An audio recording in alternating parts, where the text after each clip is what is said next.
और आज भी नियम है, जिस व्यक्ति की प्रॉपर्टी नहीं बिक रही हो, फ्लैट नहीं बिक रहा हो, जमीन नहीं बिक रही हो, बहुत परेशान हो गए, कोई प्लाट लेके पटक लिया और वह बिक ही नहीं रहा, तो बड़ के पेड़ के नीचे बड़ के पत्ते के ऊपर भगवान शंकर का बालू रेत का शिवलिंग बनाइए।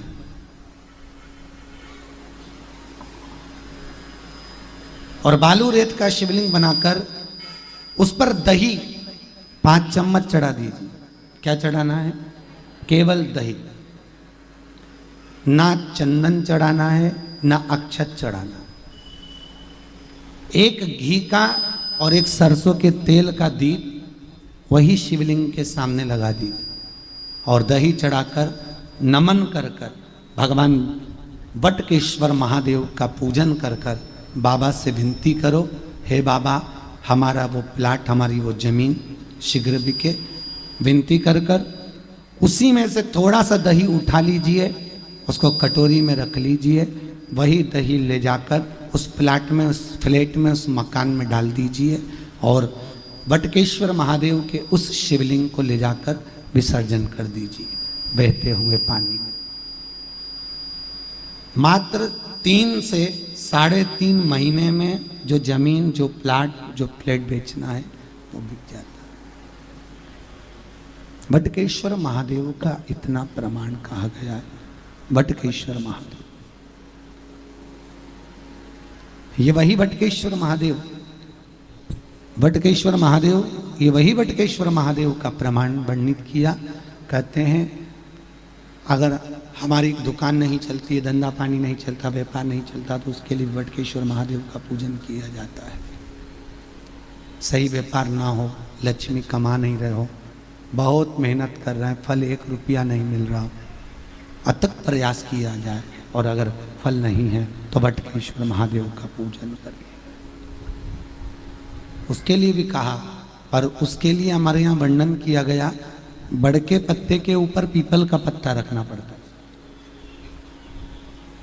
और पीपल के पत्ते के ऊपर फिर खाकर का पत्ता, इन तीनों को रखकर बालू का शिवलिंग बनाकर केसर में चंदन घोलकर वटकेश्वर महादेव का अभिषेक करते हैं पानी में घोल, और शिव को चढ़ाकर उसी केसर चंदन का जल और 5 पत्तों में 3 पत्ते जो आपने रखे उसमें से कोई भी एक पत्ता ले जाकर व्यापार वाले स्थान पर उसको रख दीजिए। उसी चंदन में, उसी केसर चंदन में मिला होगा वो पत्ता, चिपका होगा।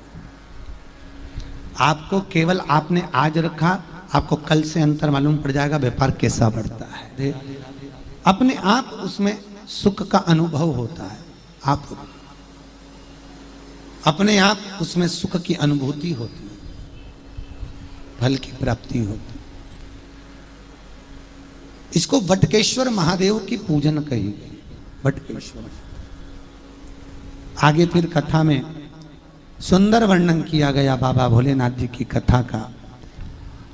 शिव के द्वारा अलग अलग वेदव्यास जी ने शिवलिंग का प्रमाण दिया।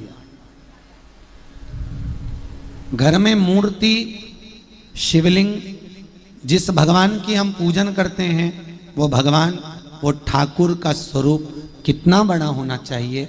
वेदव्यास जी ने कहा जैसे हथेली भूमि को समझो और भूमि पे एक अंगूठे को खड़ा कर लो, बस इतना बड़ा स्वरूप हमारे घर में पूज्य माना गया है।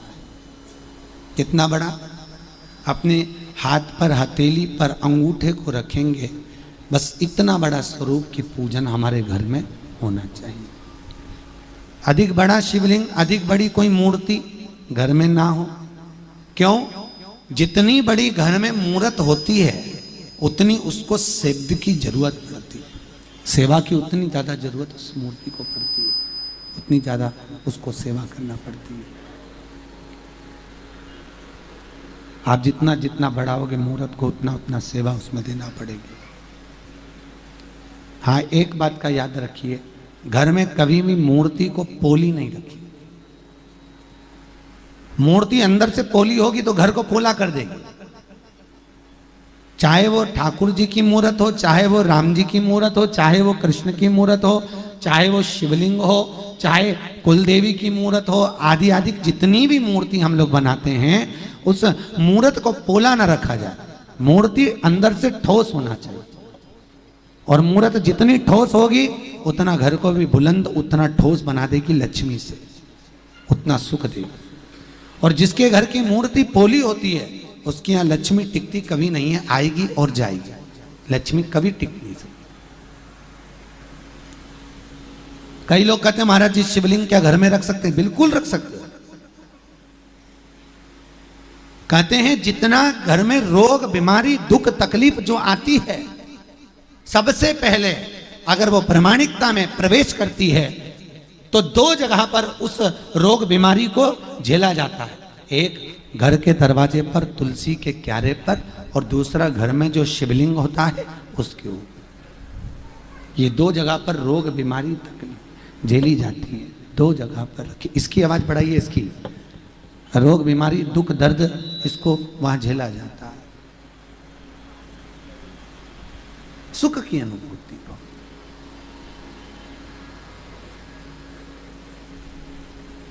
सेव्य हो और भाव की सेवा हो, आनंद से करिए। शिवलिंग कभी भी पोला ना रखिए। घर में अगर शंकर जी का शिवलिंग है तो नंदी रखना जरूरी नहीं है। शिवलिंग को कभी भी तुलसी के क्यारे में ना रखें, इसका ध्यान रखिए। अगर बेलपत्र हो तो शिव जी को चढ़ाए, नहीं हो तो आसपास बगीचे में जितनी भी पत्तियां पड़ी हों, पेड़ पौधे लगे हों, उनकी पत्तियां तोड़ तोड़ के भगवान को चढ़ा दे। उनकी पत्तियां शिव जी को चढ़ा दे, स्वीकार हो। भगवान शंकर पे चढ़ा हुआ जल, शिव जी को समर्पित जल कभी भी तुलसी के क्यारे में ना डालें, इससे काल सर्प दोष होता है। प्रयास करना सावन के महीने में एक दिन कावड़ लेकर जाना। कावड़ से मतलब ये नहीं है कि कंधे पर आप लकड़ी बांध कर ले जाएं। कावड़ का मतलब शिव महापुराण में कहा गया, दोनों हाथ में पानी भर लो, कलश रख लो, और वो दोनों हाथ को भरकर भगवान शिव के मंदिर में ले जाकर दोनों जल को एक साथ चढ़ाइए। जब जल चढ़ाओ उस समय पर अपने मन में जो कामना हो वो शिव को समर्पित करिए। इसको कांवड़ की महत्वता कही। कांवड़ वो नहीं कि बहुत दूर से डंडे में बांध कर ला रहे हो और फिर बहुत पैदल चलकर शिव को चढ़ाने जा रहे हो। भगवान की कांवड़ की महत्वता का प्रमाण है, अपन अपने घर से जल को लें, दो हाथ में भरें और ले जाकर समर्पित करें। वो मूलता है, उसकी प्रामाणिकता है। ये उसी तरह जैसे एक शुगर का मरीज, जिसको शुगर की बीमारी होती है, उसको कुछ नहीं करना चाहिए, दवाई गोली अपनी जगह पर है। सूरजने की जो फली होती है उसकी पत्तियां ले लीजिए और उसकी 31 झूमर भगवान शिव को समर्पित कर दो। शिवरात्रि के दिन 12 महीने शिवरात्रि आती है, कोई सी भी शिवरात्रि, रात को 12 बजे शंकर जी को समर्पित करिए। 31 झूमर उठा लीजिए, उसको आधा लीटर पानी में उकाल लीजिए, 250 ग्राम पानी हो जाए, फिर शंकर जी का उससे अभिषेक करिए। जहां से पानी बहकर आता है जलाधारी में, वहां पर एक पात्र लगा दो, उसमें उस पानी को झेल लीजिए। वो पानी अपने जिसको भी शुगर की बीमारी है उसको 3 दिन 5 दिन लगातार थोड़ा थोड़ा कर कर पिला दीजिए। जिंदगी में कभी शुगर ना ऊंची होगी ना नीची होगी, और खूब फिर मीठा खाओ, चाहे डॉक्टर को चेक कराओ, बराबर पर रहती, शुगर की बीमारी समाप्त हो गई। किसी भी शिवरात्रि को बस रात्रि के 12 बजे इसको करना है, और आप चढ़ाओगे भी 12 बजे, मतलब भले दूसरे दिन चढ़ाओ पर चढ़ाना अगली शिवरात्रि को चढ़ाओ, चाहे पर चढ़ेगी वो 12 बजे। उसका नियम 12 बजे।